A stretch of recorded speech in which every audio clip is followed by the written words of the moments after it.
Though many reported feeling better on Dr. Kempner's rice and fruit diet, he refused to accept that as evidence of success. He wanted objective measurements, the most famous of which were so-called eyegrounds photographs, taken with a special camera that allowed one to visualize the back of the eye. And in doing so, he proved that not only could diet arrest the bleeding, oozing, and swelling you can see in the back of the eye of people with severe kidney, hypertensive, or heart disease, but actually reverse it. Something never even thought possible. Here's the before, here's the after.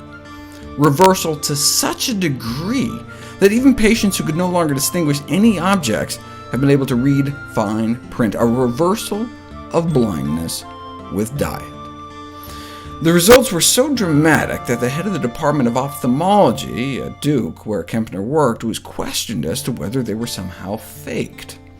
He assured them that they were not. In fact, he wrote in one person's chart, "This patient's eyegrounds are improved to an unbelievable degree." Not only had he never seen anything like it, he doesn't even remember ever seeing a patient with such advanced disease even being alive 15 months later.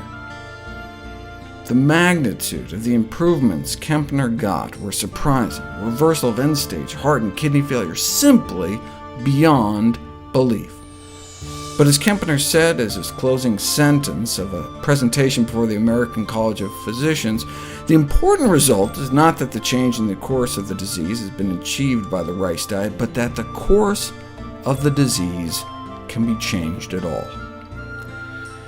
Now that we have high blood pressure drugs, we see less hypertensive retinopathy, but still a lot of diabetic retinopathy, the leading cause of blindness in American adults.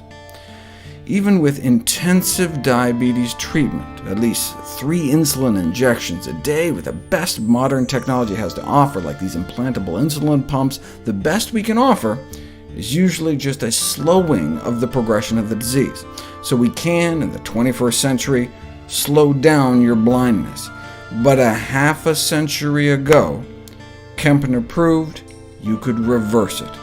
Kempner started out using his plant-based ultra-low sodium, fat, cholesterol, protein, rice diet to reverse kidney and heart failure, but assumed it would make diabetes worse. He expected a 90% carbohydrate diet would increase insulin requirements. However, the opposite proved to be true.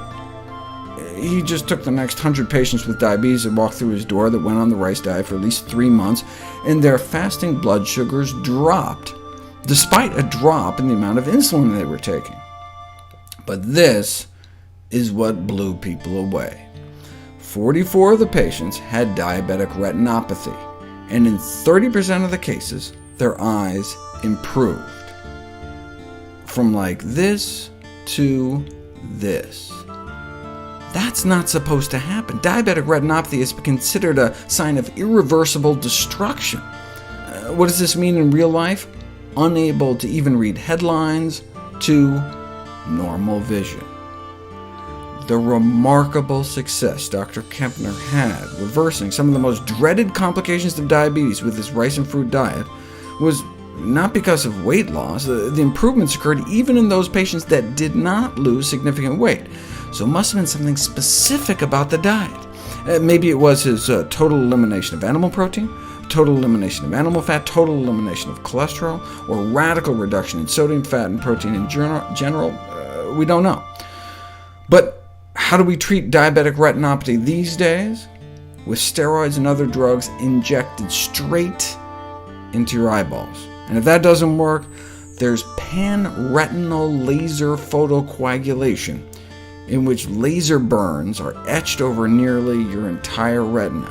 Surgeons literally burn out the back of your eye. Why would they do that? The theory is that by killing off most of the retina, the little pieces you leave behind may get more of the blood flow. When I see this, along with Kempner's work, I can't help but feel like history has been reversed. Like, yeah, can you believe 50 years ago the best we had was this barbaric burn-out-your socket surgery, but thank goodness we've since learned that through dietary means alone we can reverse the blindness. But instead of learning, medicine seems to have forgotten.